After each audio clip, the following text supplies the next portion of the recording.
Happy children's day বন্ধুরা। আজকে দেখো আমি আর আমার ছেলে সকাল সকাল রেডি হয়ে গেছি।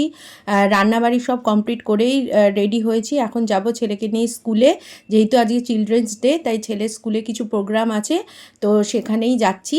তো চলো দেখতে থাকো কোথায় যাচ্ছি কি করছি তোমাদের সাথে অবশ্যই শেয়ার করব। তো চলো, এই দেখো স্কুলে চলে এসেছি। এটা হচ্ছে স্কুলের ওদের এন্ট্রান্সে একটা মানে বোর্ড তৈরি করেছে খুব সুন্দর করে। ওদের ফ্যান্সি ফেয়ার বলে একটা প্রোগ্রাম হয়, তো সেটা আজকে চিলড্রেন্স ডে বলে সেই প্রোগ্রামটা আজকেই ফেলেছে, মানে আজকেই প্রোগ্রামটা করছে। তো এখানে আর কি টিচার্সরা অনেক ধরনের স্টল দেয়, যেখানে বাচ্চারা টিচার্সদের সাথে নানান ধরনের মানে গেমে পার্টিসিপেট করে। তো বাচ্চাদের খুব আনন্দ হয়, বাচ্চারা টিচার্সদের সাথেই আজকের দিনটা কাটায়। এবং স্কুলে নানা রকম মানে প্রোগ্রামও হয়।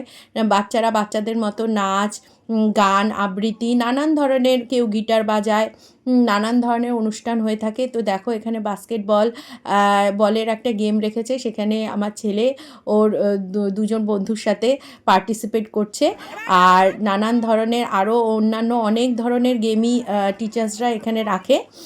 তো দেখো এখানে আরেক ধরনের গেম, বলটাকে ড্রপ করে ওই ডিমের ট্রেটার মধ্যে ফেলতে হবে, এবং ছোট ছোট অনেক ধরনের গিফটও দেয় টিচার্সরা, তাতে বাচ্চারা খুবই আনন্দ পায়।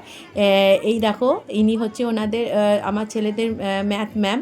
তো ম্যাথ ম্যাম বলছেন যে আমার ছেলে যে মানে কালকে ওদের টিচার্স মিটিং ছিল, গার্জেন টিচার্স মিটিং ছিল, তো সেখানে কালকে আমি যেতে পারিনি। তো ম্যাম তাই আমাকে দেখে বলছে যে কালকে আপনার সাথে দেখা হয়নি, আপনার সাথে কিছু কথা ছিল। তো আমি বলছি হ্যাঁ বলুন। তো আমার ছেলের নামে খুব প্রশংসা করলেন উনি। শুনে সত্যি কথা আমার চোখ দিয়ে জল বেরিয়ে গেছিলো। উনি এত ভালোভাবে আমার ছেলেকে বললেন যে সত্যি যে মানে আমি খুব লাকি যে আমার ছেলেকে আমি মানে পেয়েছি, যে ও খুবই ভালো ছেলে, পড়াশোনাতেও যেমন ভালো, বিহেভিয়ার সব দিক দিয়েই ও খুব ভালো। ম্যাম সেটাই বললেন। আমি সত্যি খুব খুশি হয়েছি, সত্যি আজকে খুব প্রাউড ফিল করেছি আমার ছেলের জন্য। তো দেখো লাস্টে আমরা খাওয়া দাওয়ারও আয়োজন ছিল, তো খাওয়া দাওয়া করছি।